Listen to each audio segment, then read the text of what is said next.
আজকে কি করছেন? আমাদের এই বছরের আকর্ষণ হচ্ছে সুতোর টানে। সুতোর টানে মানে বিজ্ঞান দিক দিয়ে বলি যে একজন শিশু যখন ভূমিষ্ঠ হয় সে বলে খোকামাকে সুতায় ডেকে এলাম আমি কোথা থেকে, কোনখানে মা কুড়িয়ে পেলি আমারে, মা শুনে কয় হেসে কেটে ইচ্ছে করছিলি মনের মাঝারে। অর্থাৎ একজন শিশু যখন ভূমিষ্ঠ হয় তার প্রশ্ন থাকে এই মায়ের যে নারী, এই নারীর টানেই টোটাল আমাদের থিমটা। সমগ্র জগতে নারীর টানটাই মূল এবং তার জন্য আমাদের প্যান্ডেলে আসতে হবে। না আসতে পারে ডিটেলসটা মানুষ বুঝতে পারবে না, শুধু মুখের কথাতেই বোঝা যাবে না। নারীর টান জীবন সূত্র, এই যে জীবন সূত্রটা, এই যে এটাকে জীবন সূত্র বলা হচ্ছে, মানে প্রতিটা মানুষের প্রত্যেকটা আলাদা আলাদা একটা প্রতি বছরই তো ফ্যান্সিল্যান্ড ক্লাবের একটা নতুন চমক থাকে।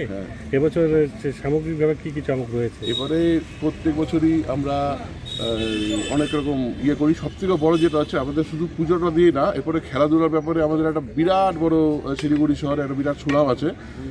খেলাধুলাটা সামাজিক কাজ, তারপরে হচ্ছে যে কোনো ব্যাপারে যে কোনো সোশ্যাল ওয়েলফেয়ার যেটা সেটা আমরা করি।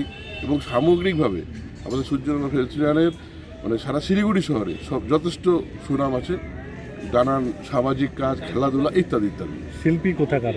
শিল্পী আমাদের তো শিলিগুড়িরই ছেলে, কিন্তু মানে ওর নিজের থিম নিজেই সব তৈরি করে আর কি। থিমটা নিজের চিন্তা ভাবনা করে এবং অসাধারণ কাজ করে। গতবার আমরা প্রাইজ পেয়েছি এবং ও যেখানে যেখানে কাজ করেছে অনেকেই প্রাইজ পেয়েছে শুনেছি। তো মানুষ আসলে বুঝতে পারবে অসাধারণ একটি কাজ, অসাধারণ। লাইটের কোনো চমক রয়েছে? লাইটে হ্যাঁ, লাইট তো প্রত্যেকবারই থাকে, প্রত্যেকবারই থাকে। লাইট এবারও আছে, নানান রকম কলকা আছে, নানান লাইটের কাজ আছে।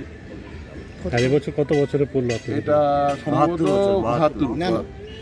72 বললো তো, 72তম পুজো। মানে এবছর সূর্যনগর ফ্যান্সিল্যান্ড ক্লাবে নতুন চমক রয়েছে। নতুন চমক আছে, মানুষের খুব ভালো লাগবে।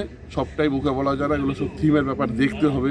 যেমন ধরেন একটা ওখানে একটা আপনার পদ্ম আছে, সেই পদ্মর থেকে অনেক ঘুড়ি উঠছে। তারপরে এই যে সুতোর টান, যে এটা সমগ্র পৃথিবীর বিষয়টা এখানে উনি ফুটিয়ে তুলবেন। অসাধারণ কাজ আছে, মানুষ সকলে আসুক, সবাই আসলে বুঝতে পারবে। আপনার নাম? আমার নাম তাপস হালদার, পূজা কমিটির সভাপতি।